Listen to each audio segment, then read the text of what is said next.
Perkenalkan, nama saya Muhammad Runya Pelani, NPM 19640090. Di sini saya akan menjelaskan tentang sejarah Datuk Kalampayan. Untuk penjelasan yang lebih lanjut, silakan tonton video berikut ini.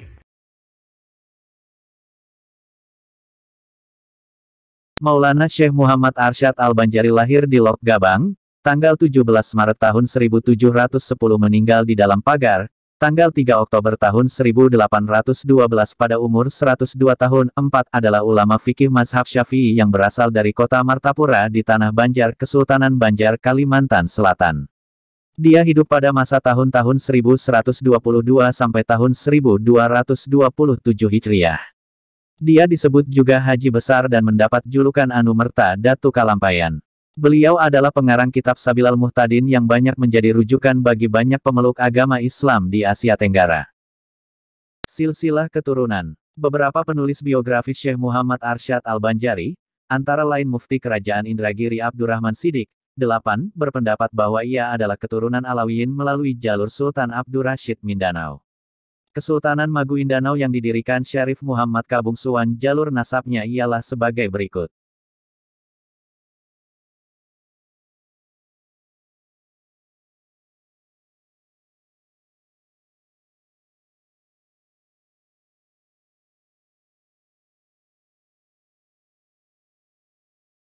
Hubungan dengan Kesultanan Banjar. Pada waktu ia berumur sekitar 30 tahun, Sultan mengabulkan keinginannya untuk belajar ke Mekah demi memperdalam ilmunya.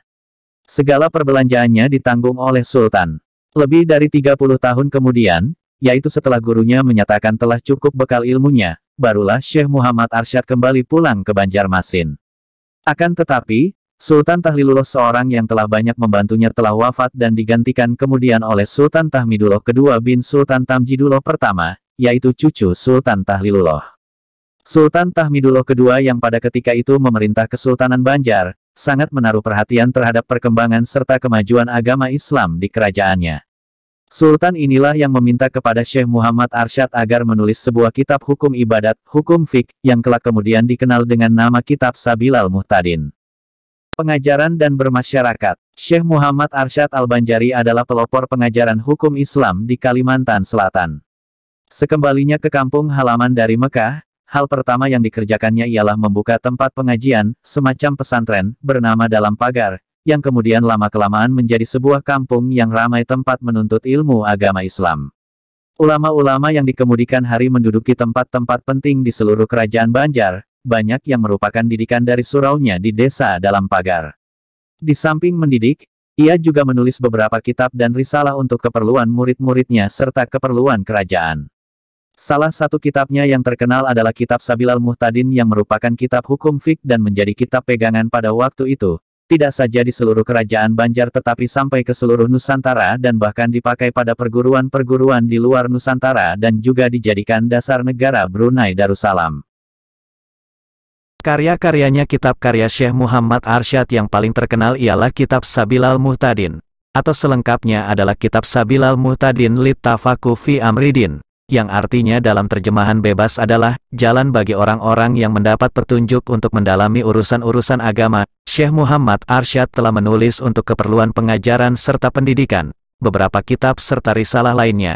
Di antaranya ialah 20 Kitab Usuluddin yang biasa disebut Kitab Sifat 20, Kitab Tuhfatur Raghibin, yaitu kitab yang membahas soal-soal itikat serta perbuatan yang sesat, Kitab Nuqtatul Ajlan, yaitu kitab tentang wanita serta tertib suami istri, Kitabul Faraidil, hukum pembagian warisan, dari beberapa risalahnya dan beberapa pelajaran penting yang langsung diajarkannya oleh murid-muridnya kemudian dihimpun dan menjadi semacam kitab hukum syarat, yaitu tentang syarat syahadat, sembahyang, bersuci, puasa dan yang berhubungan dengan itu, dan untuk mana biasa disebut kitab parukunan.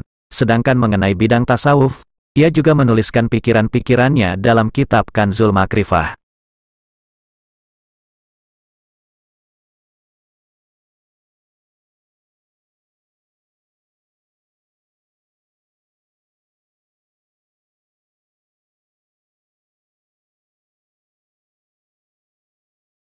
Penjelasan dari saya, Assalamualaikum warahmatullahi wabarakatuh.